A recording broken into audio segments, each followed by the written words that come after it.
Hello, I'm Craig, and welcome to another episode of Football Kit Memories, the football podcast that gets under the shirt. In today's episode, I'm joined by YouTuber and Bin Day Brewing Co.'s Robbie Knox.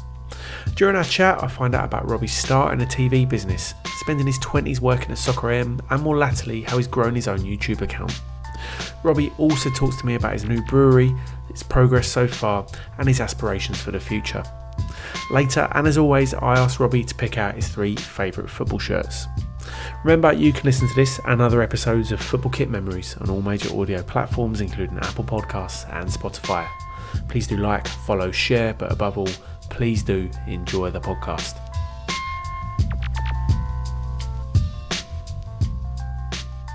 Okay, so today on the podcast, I'm delighted to say I'm joined by video producer, YouTuber, and more latterly brewery owner. It's Robbie Knox. How are you, Robbie?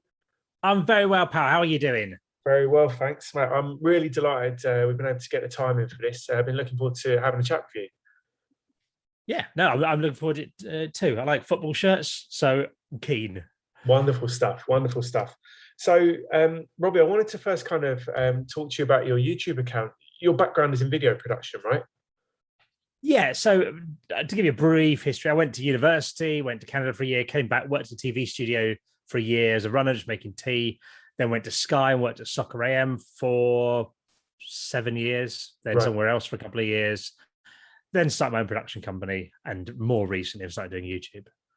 So the YouTube's kind of span out of your expertise in video and stuff, and you produce all kinds of content, right? So a lot of it's kind of in-depth conversations with people, but other times it's like funny content about like your everyday life as well. Yeah, it's kind of anything really, because I think the idea of the YouTube is that if you can sort of make some income from doing it, it frees you up to do what you want. You become sort of independent of location, sort of thing, to a degree. Yeah. So I didn't want to do just one type of thing, because then it means you're sort of stuck doing that forever, which I think it's the hardest way to grow on YouTube, because it's not like if I do some skiing videos. If I just did skiing videos, it's quite easy to get an audience, I think, of people who like skiing videos, sort of thing. But then they'll might subscribe for that and then come back a week later from taking the bins out, and they're like, okay, this isn't quite right. So I think it's a harder way to grow, but I think it's at the end of it, if you do well enough, I think it does give you that freedom to do whatever you like. That's nice. You create freedom. So you've got over like 100,000 subscribers. Like, how long have you been working at that, doing it? So I started, I'm trying to think when I started, probably 2018, I guess. 2018, I think I probably started doing it. Early to spring, summer 2018. I'm going to say, I guess, but that might be wrong by a year. But I think that's right. And it's just kept going through there. I've had some times where I've had big boosts. I was in a video that Jack Mate did where he was talking about his favorite YouTubers, and he was talking about ranking YouTubers and tier lists, and put me really high up, like level with KSI on this thing. And then in the weeks following that, I think I probably added about 50,000 subscribers then, and then I've just carried on since then. But I mean, it's because I sort of do it on the side of work. It's there's times when I'll get a big boost of subscribers and then I won't do much for a bit. So if you were like anything, if you're consistent, I think I'd have grown quicker. But I'm enjoying it. Well, I guess like collaboration seems like a really key part of that growth, like you were saying. So Jack Mate was someone that you mentioned. You've been involved in his Happy Hour podcast, right? Yeah. So I did. He got me on that once just to talk about Soccer AM stories, really, and then I came back on, I think, for like a Halloween or a Christmas episode or something like that. And then people were generally quite positive about me, and so I've been back on it a few times, and then eventually just got me on as a co-host along with Stevie. Right. So yeah, I love doing that. It always strikes me like the community on YouTube, it is, like I say, it's very much about collaboration, and it's working with people, meeting people, seeing what you can do together, merge your audiences and that kind of stuff. Yeah, I think that's what attracts me to it, to be honest, because I think there's, like, coming from TV, it's quite competitive. I think it's like, I remember when we weren't really like that at Soccer AM, but I remember at Soccer AM we wanted to play a music video for a band that we had on, so we could play the new video. Yeah, and they said like, oh no, you can't have it because Zane Lowe's show wants to play it first. Okay. I remember and it wouldn't be Zane Lowe, it'd be the production team, whatever like that. But I remember thinking, well, you like 10 years old. Why do you care if you play a video? It doesn't matter. Like it was so weird. Whereas I think YouTube is much more collaborative. People will work together, and there's that sort of feeling of like a rising tide lifts all ships, and everyone will do well if you work together. So yeah, that really attracted me to it. Nice. We're talking about that kind of like free license to do things as well that you touched on. We were just talking off air there. I've been really enjoying the content you've been making. You've decided to start your own brewery. Yeah. So in what I worked out is that doing with YouTube, like for people who don't know, if you once you get to a certain level, you can get ad revenue from YouTube, which basically means that when people watch your video, YouTube plays adverts and you get a proportion of the money from the adverts. And so I don't make a huge amount of that generally, but most videos I do, I'll probably make about 50 quid on an average video or something like that from that. So which means that you can sort of you can try any idea, anything up to the value of £50 for free, as long as you made a video on it. Okay. So I did a video about starting a wormery that was under £50 something. And I saw it in lockdown 1. I thought, okay, there's these beer making kits and I can make some beer and it's just under 50 quid. So I could probably do that for free. So I sort of did that. And then it went well. And I was surprised that you could make beer at home. I knew beer is like 4 ingredients: yeast, malt, hops and water. But I didn't know it was easy to do in your kitchen, relatively easy to do in your kitchen. And because it seems like the kind of thing you need a factory for. You know what I mean? It doesn't seem that simple. And I was also surprised that it was nice, because my memory of homebrewing kits was in like the 90s when my friends' dads would brew beer in their kitchen and it would stink. And the reviews were never good. There were always jokes about people's homebrew being like disgusting and all this sort of stuff. So I was surprised it was nice. And I played, and it wasn't the way it's supposed to taste. It was like a beer, sort of Brewdog Elvis juice kit. It didn't taste anything like Elvis juice, but it did taste fresh and nice and like actual beer. And so then, since then, I got some more brewing kit from some people. A friend of a friend basically just gave me some old brew kit, which was fantastic. And then from there we went, and then I took that to a brewery up in Grimsby that Lloyd Griffith introduced me to, called Doc's Beers. And while I was up there, they said, "Look, do you want to do a collaboration beer with us?" And then my friend Mike had been sort of doing a little bit of brewing with me, and we just sort of said, "Look, should we start a little business?" And the idea of it being that it's the YouTube brewery, so we share everything that goes on with viewers, and then we can so we share everything that goes on with viewers, and then they can sort of come along the journey. And then eventually the long-term aim would be to start a physical brewery, and you could collaborate with YouTubers. So get Max Foshin to brew a beer or something like that, and do things like that, and go from there. So we've done a collaboration that's been released with Docs. We've done something with S43 up in County Durham. We've just done something that's not out yet with Lervig, who are quite a big brewery out in Norway. And we've got some other things in the pipeline, sort of thing. So it's been really enjoyable doing it, and yeah, I'm loving it. That's really cool. So how has that been received by the craft beer community? Is that very different to the YouTube community that you're used to working with?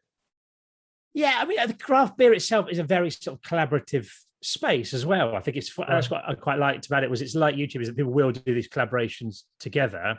Yeah. In terms of the breweries, I mean, they're quite good because they're good at, a lot of them are quite good at Instagram-y stuff, but not a lot of them do much on YouTube. I mean, within a day of starting our YouTube channel, it was the second biggest craft brewery YouTube channel behind Brewdog, sort of thing. Wow. So that's not a massive thing, because not many of them do stuff. It's got more, I think it's more than either one of Carling or Carlsberg. We've got more subscribers than one of them, sort of thing, quite quickly. Good beer. People haven't traditionally told their stories particularly well on YouTube. In terms of craft beer fans, it seems to be positive so far. It's quite a sort of, the real sort of craft beer people are into new stuff. Like, a lot of them don't drink the same beer twice, or very rarely will, something. They're always looking for a new thing. And so the fact that we're doing new things is probably beneficial to that. We'll see how that goes. But to be honest, if it's such a broad audience, you can sort of do things for all different things. You can do things for the people who want the new things all the time. Yeah. But then also, a lot of my viewers will drink Holston or Foster's or something like that. They're not craft beery people, sort of thing. So there's that real mix of people.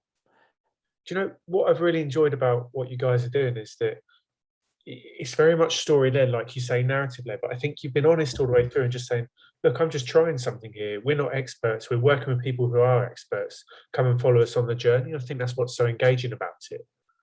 Yeah, I think as long as you don't pretend to know stuff that you don't, I think it's fine. As long as it's coming from a genuine place and you're going, I've brewed a bit of beer.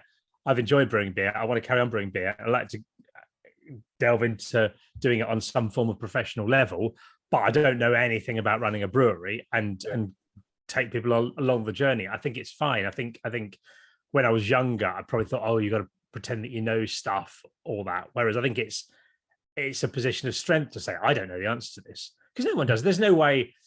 When Barack Obama walked into the White House, he'd have been like, I don't know what to do now, to a degree. Do you know what I mean? Like, you don't know what's happening president. No one does till you've done it, sort of thing. So I think everyone goes into new things not knowing, and if you ask the questions or are honest, I think people are quite receptive to it and are keen to help. People like showing off their knowledge. Very nice, very nice. So, and the idea there is to have like a physical brewery, like you said then. I think, yeah. The long term aim. Well, we'll see how it goes. We might find out that we don't enjoy it. We might find out that it takes up too much time or whatever, or it's too hard or whatever, or whatever. But the long term plan would be to start a physical brewery in Norwich that you could then do content from, and it would almost be like a sort of documentary on running a brewery then, because you can you have people in there all the time. You can get characters coming through from that. It can become away from just being, because at the minute it's me and Mike, but most of things are coming from my audience from YouTube and stuff like that. So you could try to make it its own standalone thing that becomes less dependent on me, and build that up. And also the thing is, by going this way around, a lot of the time people will raise money, because it's not cheap to start a brewery. You struggle to do it for less than 150 grand sort of thing. That's probably about the minimum you could realistically do it from, and even then you'd probably want a bit more. But I think people raise money, in some cases get into quite a bit of debt, start a brewery, and then try and find an audience for it. Whereas if you do it the other way around, it opens up things like crowdfunding. And if you are going to be the YouTube community's brewery, it would be nice for, rather than just the crowdfunding where you can give us some money and you get a t-shirt or something like that, if you did equity-based crowdfunding in whatever form that is, and then people who buy into the story and like it, you go, okay, you can own a bit of the brewery, and then at the end of it, if it becomes super successful, they could make some money out of it as well, sort of thing. I mean, equally they could lose their money if it all goes wrong, but it gives people a chance who are passionate about it to be co-owners of a brewery, and then give those people perks and access and stuff relevant to that. And that's the sort of plan, one of the plans of funding it, because quite a lot of people say, I'd love to invest in this, but I think we'd ideally like to get people who are involved in it rather than just faceless investors. Name on the wall kind of thing. That's interesting. Yeah, and all that and stuff like, and you could do stuff like, you could have like beer festivals for people who have invested or stuff like that, or access for things like that, or different levels, or you could pick people who investors to come down and help brew beers or something like that, or name things. There's so much you could do getting people involved. And I think if you treat people rather than just taking their money and forgetting about them, if you go, you're a co-owner of the brewery and you're constantly involving them in things and making them feel part of stuff, going, hey, we've got a decision, we want to do this or this, what does everyone think? In whatever platform that is, then I think people feel more involved in it and want it to succeed. And then if you own a bit of a brewery and you're buying some beer, there's a pretty good chance you're going to go, well, I'll probably buy beer from the brewery I own. Exactly. So it works well. And also you get, because we're doing a podcast at the minute with the brewery called Yes Sir I Can Brewery. It's been a bit sporadic early on because we're just sort of trying to find time to do it and work out the best way to do it. But the idea of that is you can get knowledge. If you've got a problem, if you go, hey, we need to we need to rent a van to do this, but we don't know anything about vans. What sort of things do we need? You're going to get people listening going, hey, I'm an expert in vans. This is the one you want. We hired this van. It's not very good for this. This won't work because of this. Or people going, hey, I lease vans. We'll give you a good deal or something. You'll get people who are involved in the journey getting involved and contributing and hopefully solving problems that you have along the way because of the honesty and because they want to get involved, I hope. Yeah, We'll see how it goes. It's that collaborative thing like you're talking about, right? It's working together to achieve the greater good, which I really do like. So it's called Bin Day Brewing. Where can people get the product? Is there a website? At the minute, so there is at the minute we haven't, because of the way we're doing it. If you want to buy physical beer, the only way you can do it at the minute is, at the time of recording, is S43 brewing.com, which is the brewery we last collaborated with. We've got a pair of IPAs called Pacific Days and Atlantic Nights that are both using the same base hop but two different styles, a West Coast and East Coast IPA. I think they're really nice. I'm a big fan of those. That's the only place you can buy the beer, because at the minute we don't want to have to hire a premises to store beer and have to get the licensing that comes with all that. So we're doing that. If very soon there'll be a beer, a lager with Lervig, the details to follow on that. So if you check out the Bin Day Brewing socials, we're Bin Day Brewing on Instagram, Twitter, most active ones, and then you'll find out about that. I don't know quite how you'll be able to buy that yet. We'll find out. The long-term plan is bindaybrewing.com. So I tell you what, the best thing to do is to go to bindaybrewing.com and sign up for the mailing list, because that will get you access before everyone else to any new beer stuff. Perfect. Love it. So Robbie, we touched on it earlier, or you touched on it, in fact. It would be remiss of me not to ask you about Soccer AM, which is obviously such an iconic program, an iconic football program. How did you first get involved in working with that? I was working at a TV studio in Wandsworth, in London, where they did things like 15 to 1, if you're old enough to remember that. And I worked on the first series, The Weakest Link, as well, things like that. So a few different things on there. And it was, I was a runner. I was making tea. I was putting towels in dressing rooms, doing little jobs along the way. But it's the traditional first rung into TV. And a guy I knew called Dan Trelfer, who's also a YouTuber now, is very good. He was working for Tim Lovejoy, who was the presenter at the time's agent, which was called Avalon. And he knew that Tim was looking for someone to work on Soccer AM in a junior role. He knew I watched Soccer AM because I talked about it quite a lot. And he said, why don't you send them a CV? So I sent a CV off, got a job interview, got the job. And that was it, really. So nothing. So through luck in some way, but also it's because I met Dan doing student radio. So it's through doing media-y stuff. And just putting yourself out there that leads to it. So remind me of some of the characters then. There was the Colonel and Ginger. You were Ginger, right? I was Ginger. So I was Colonel and Ginger. So Neil Smythe, who's now operations director for Hashtag, the YouTube football team. He was Colonel and I was Ginger. So I was a mute, bisexual, alcoholic Air Force pilot, essentially. I didn't have any words. It was the best job to do, because Neil had to learn all the lyrics. Had to learn all the lines and do the things, and all I did was just say like dra, and it would get most of the laughs. So it was the greatest job. I did a thing called Fixtures Man that was basically a joke I never really got. It was basically a character who did the fixtures and occasionally go, ladies, and he was talking about all different things. In the mega shed. So I did that, and then I did things where I just went out as me and just interviewed people in the street. And I get called Tramp because I had long hair at the time and a beard. But around the other time, other things that were on, other people did, like Fenners, who presents it now, did a character called Barry the Scotch Expert. Sheepheads did Topless Weather Outside. There were quite a few little character repeating characters that went on around that time. So were you part of the team that was writing that at the time as well, then, in the background? Yeah. So we were in the production team. So I never went into it intending to be on screen, or that was another part of the thing. What would basically happen is you'd be there a couple of weeks, and then to say, we need someone to be an old woman in this sketch. Can you be an old woman and just stand around the background? And so you'd go and do that, and then it would be, right, we need someone to do this. And if you didn't mess it up too badly, or if you were good and professional and did all right, you just do something else, and then it would builds things. The fiction man just came from a one-off joke that people liked, so it came back the next week and just went on like that. So yeah, it was.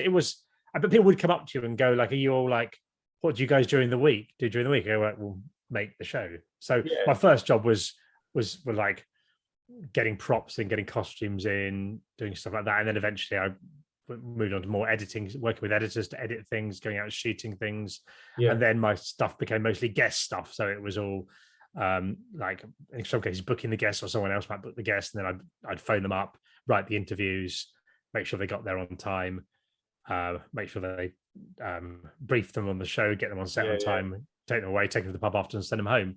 Whilst also I was doing music. That was another big thing. I did all the music for the show so I'd listen to all the music, work out ideas, take it all to Tim, Lovejoy, and we decide together what we did. So yeah, it was a great job to do in your 20s. I loved it. Yeah. What is it like? I mean, we're talking sort of 10, 15 years ago, right? What is it like when you've got people like me and people like kind of walking up to you in the street and wanting to talk to you about that, recognizing you from that all that time, even after all this length of time, you know?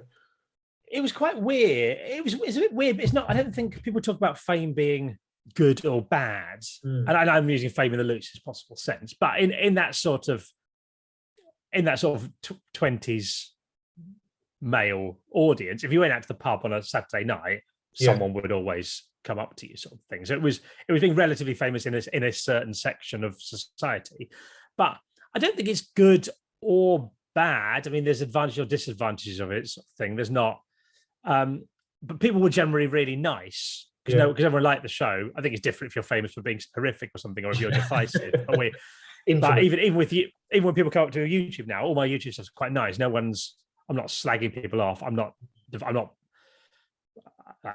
Boris Johnson. I imagine gets a real mix of people come up to you know, I mean, sort of thing like that.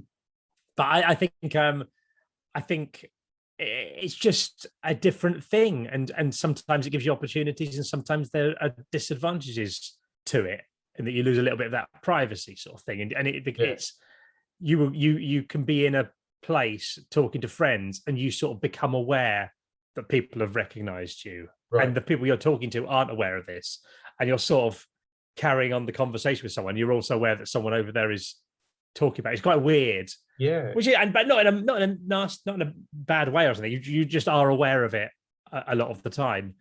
So I don't know. It's just a thing. But then equally, you get opportunities. You'll meet people, and they'll go, "Hey, do you want to come and do this?" Or you get opportunities that you wouldn't otherwise. So it's just a thing, rather than I think a good or a bad thing. And it depends as well how you react to it, and if you get caught up in it, I think it can become problematic if you tie your life up in it. Yeah, of course. Obviously, you see some people do, and nice, mate. Nice. Well, it's like I say, it's an iconic thing from my 20s too. So it must have been amazing. Yeah, and it was, and it was. As I say, it was a great thing. I wouldn't want to do it now because you lose your Fridays evenings, you lose a lot of your Saturdays sort of thing. It wouldn't work for me personally having kids. I'd lose up a lot. I'd lose a lot of time. It was long hours. But at the time when you haven't got any responsibilities in your 20s, it was fantastic.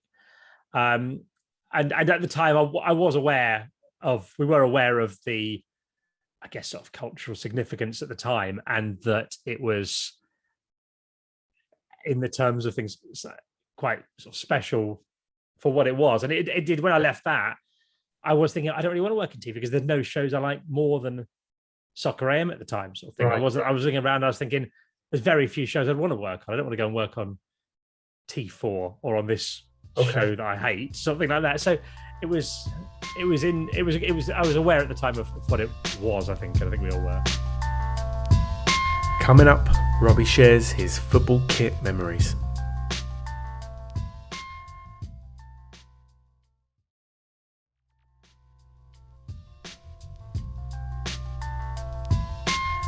So look, Robbie, should we talk about some football shirts?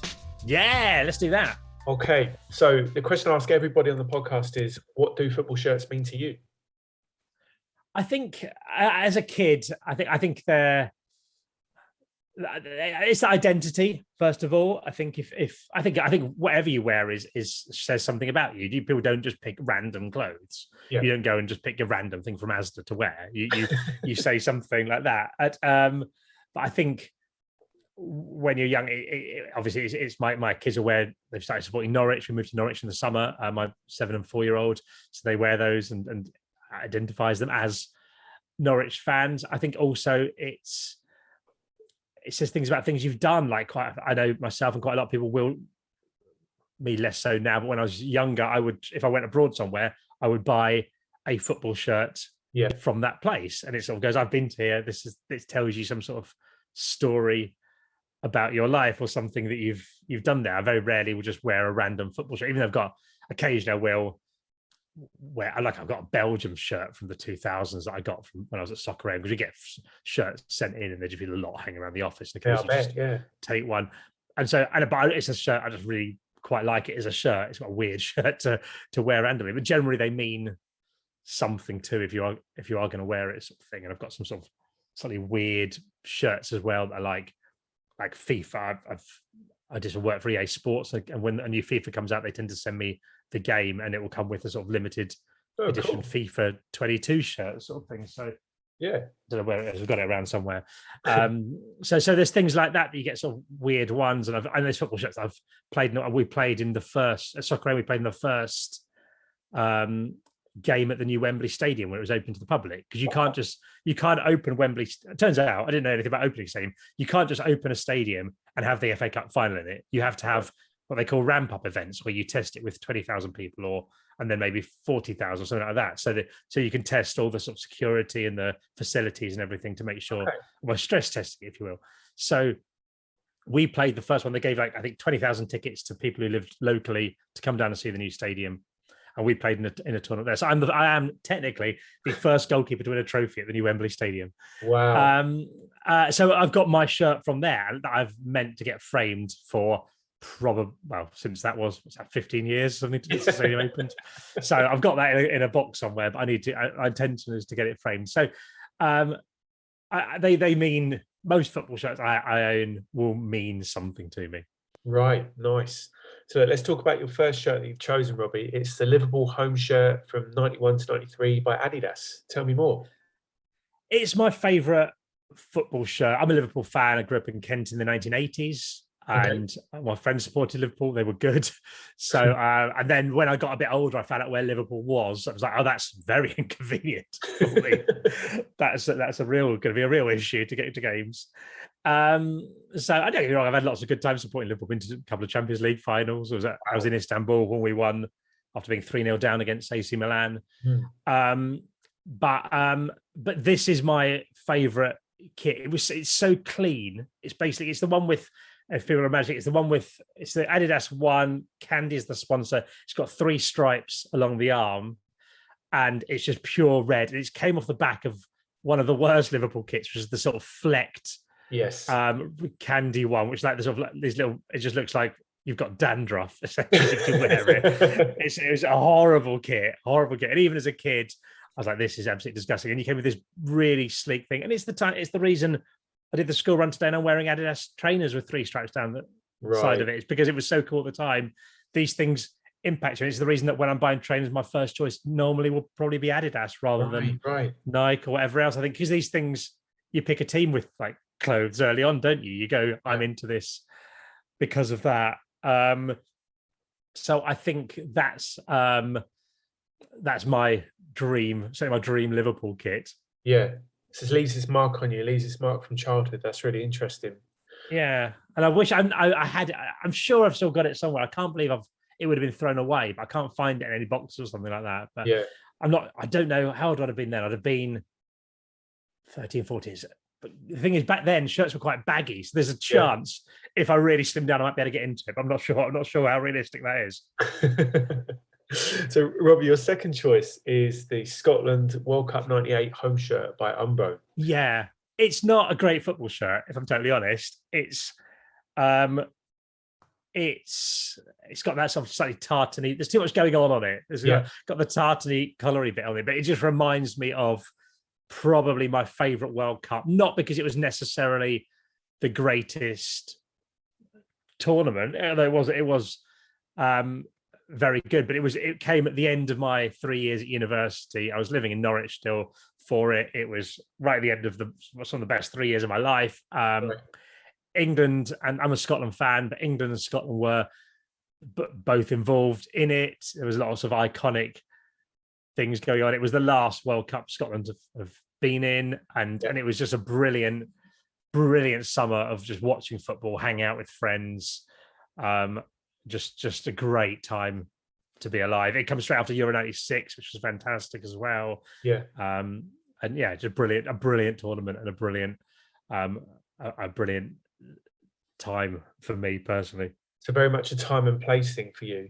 What was it like? Yeah, rather than the kit itself. Yeah. Fair enough. So look, I'm a Scotland fan as well, and obviously I've got an English accent like you.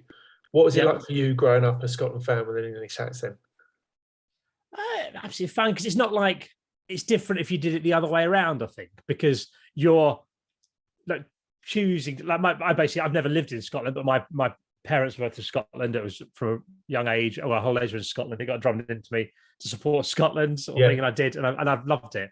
So I think it's quite an easy thing. No one's really going, "Oh, you're a glory hunter," because you definitely aren't. So it's quite easy to do it.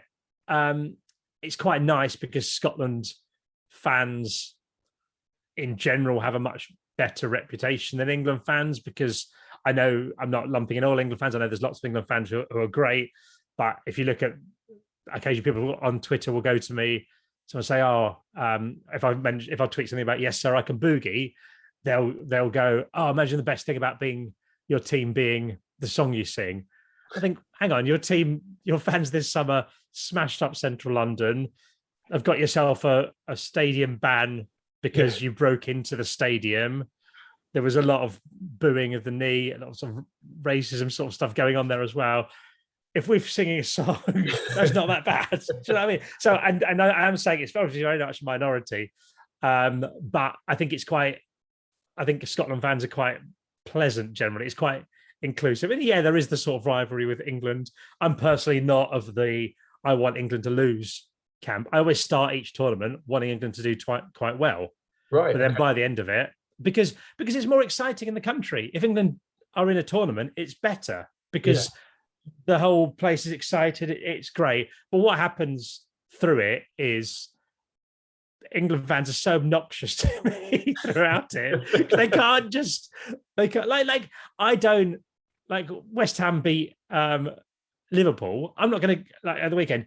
That's great. West Ham are traditionally have been the underdogs. They're having a great season this season. Right. That's fine. It's weird if I start going, you lost, or something like that. It's like I find it weird when like Man City pump Norwich and they're going, everyone's like, Man City fans go, yeah, we thrashed you. Oh, of course you did. One of your players you bought this summer cost more than the entire Norwich squad. Of course you won. Do you know what I mean? This is sort of, it works in different ways. And I think a lot of England fans don't get that. And as a result, they're like hammering. And then so by the end of the tournament, what I'm trying to say is by the end of the tournament, I'm like cheering on Germany in a penalty shootout. Whereas at the beginning, I want England to do well. So, and I wanted England to lose the final this year. And I was absolutely delighted when they did. Yeah. But going into it, I would quite happily want England to win it if England fans were nicer to Scotland, essentially. Jack Mate was a lot of it this year. Jack Mate was quite a lot of slagging off Scotland. He was the reason I wanted England to lose. Yeah, I noticed that myself, actually, yeah. How did you feel then in the Wembley game? How would you have felt if Scotland beat England at Wembley? I'd have been absolutely delighted. Yeah. I want Scotland to beat England every time. Yeah, 100%. But it did feel like a victory because it was because we outplayed them and it was a draw. And people are going, and again, people are saying you're celebrating a 0-0 draw. Yeah, of course you are, sort of thing. It's because we're massive underdogs in that game. It's a population of, I don't know what, 5-6 million people compared to, I don't know what it is, I think 50 million. These are rough guesses at numbers, sort of thing. So it's like saying to Norwich last season, why are you celebrating winning the championship?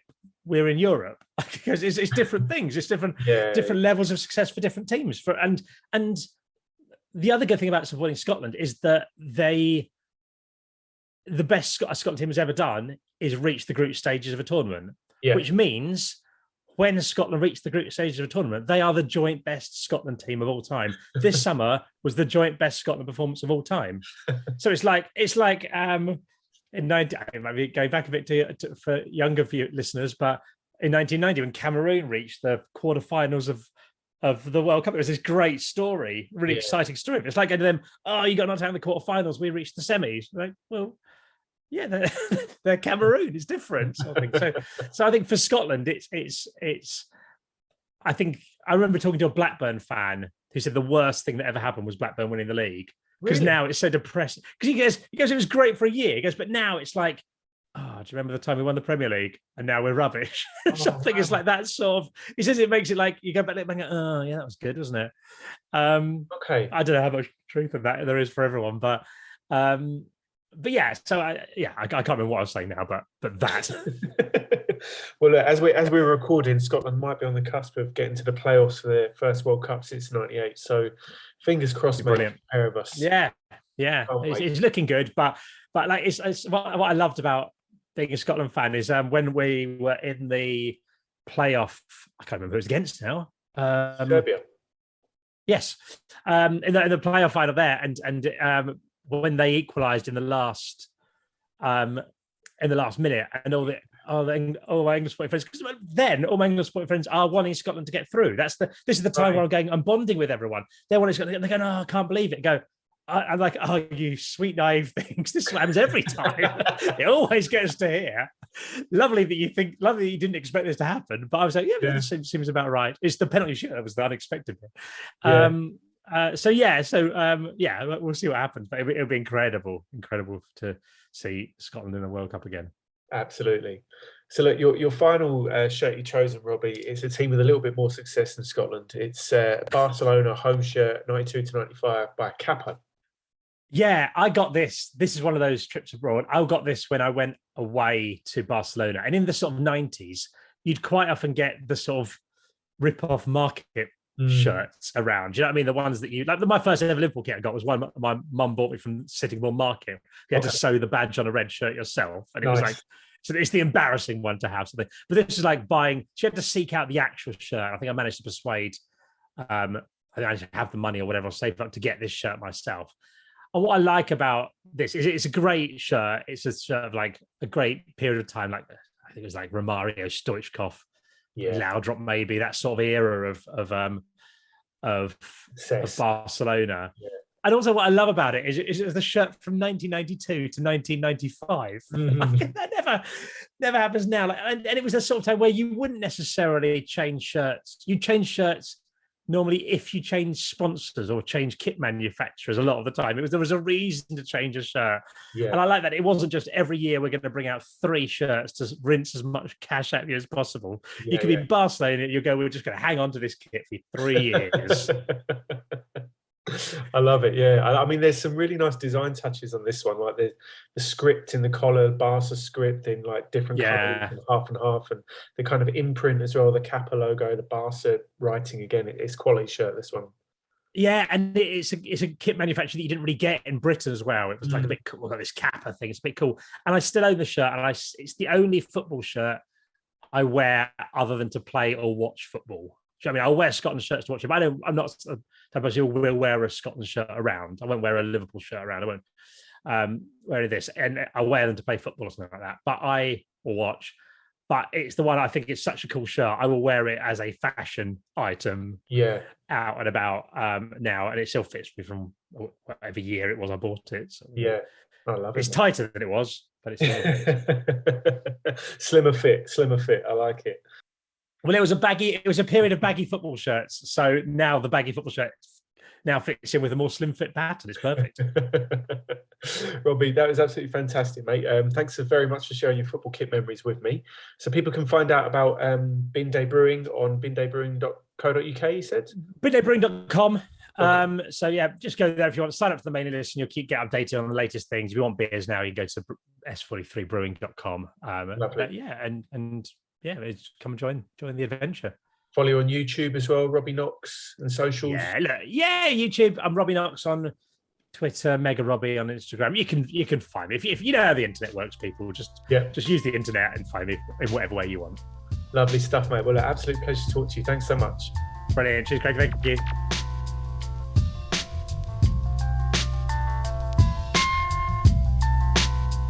So there you have it. Massive thanks to Robbie for sharing his football kit memories of me. Remember, you can follow me and my own collection on Instagram or get in touch via Twitter or email. Make sure you follow Robbie too on YouTube, his socials, and follow his Bin Day Brewing accounts. The music you heard was produced by Eva Led. You can check out his music on his Bandcamp. There's links to absolutely everything I mentioned there in the notes section. And finally, thanks to you for listening. If you have enjoyed it, please do spread the word, give me a follow on social, and subscribe to Football Kit Memories on your podcast player of choice. Sharing is caring. And other than that, I guess that's it. Until next time, I'll catch you later.